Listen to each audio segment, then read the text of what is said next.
एक लकड़हारा रोज़ जंगल में लकड़ी काटने जाता था। उसे रास्ते में एक लंगड़ी लोमड़ी मिलती थी जो कि दौड़कर अपना शिकार अब नहीं पकड़ सकती है। लकड़हारा सोचता था कि ये तो शिकार नहीं कर सकती, फिर ये खाना कैसे खाती है।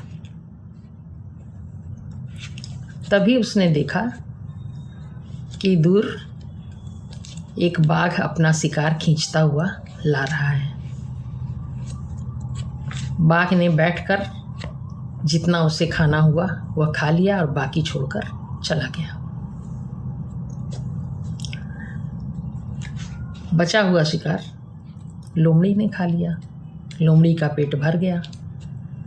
लकड़हारे के दिमाग में यह बात आई कि देखो, ये ईश्वर जो है सचमुच सबका ख्याल रखते हैं।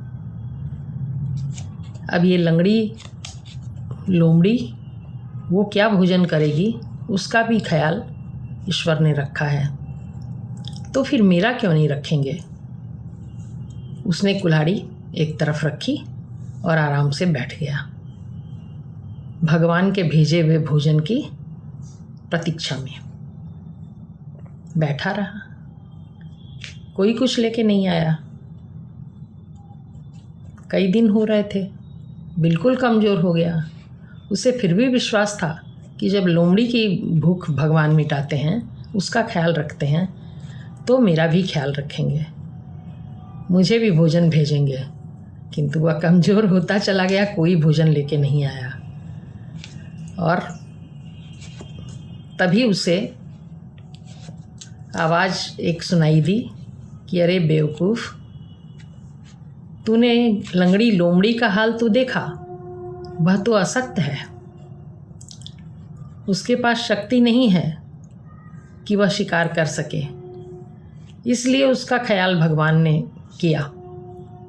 किंतु तुमने उस बाघ को क्यों नहीं देखा जो कि शिकार करके लेकर आता है और स्वयं खा लेता है, बचे हुए से दूसरे लोगों का परोपकार हो जाता है और लोगों का भी हिसाब हो जाता है। वो तुमने क्यों नहीं देखा। तब उसे अपनी गलती समझ में आई। जिसके पास शक्ति है, जिसके पास पावर है, उसे अपना कर्म करना चाहिए, अपना कर्तव्य करना चाहिए। और अपने जो अशक्त भाई बहन हैं, जो अपने से छोटे जीव हैं, जो नहीं कर पा रहे हैं कुछ, उनके लिए कुछ करना चाहिए।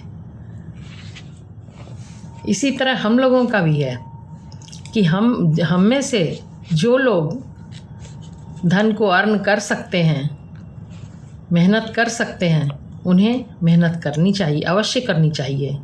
और अधिक अर्न करके अपने छोटे भाई बहनों को, अपने से छोटे जो जीव जंतु हैं, जो आपके आश्रित हैं, उनका भी भरण पोषण करना चाहिए। तो भगवान ये इसी में खुश हैं। अशक्त लोमड़ी की तो वो हेल्प करते हैं, पर जिसमें पावर है उसको स्वयं से काम करके और लोगों को हेल्प करनी चाहिए, मदद करनी चाहिए।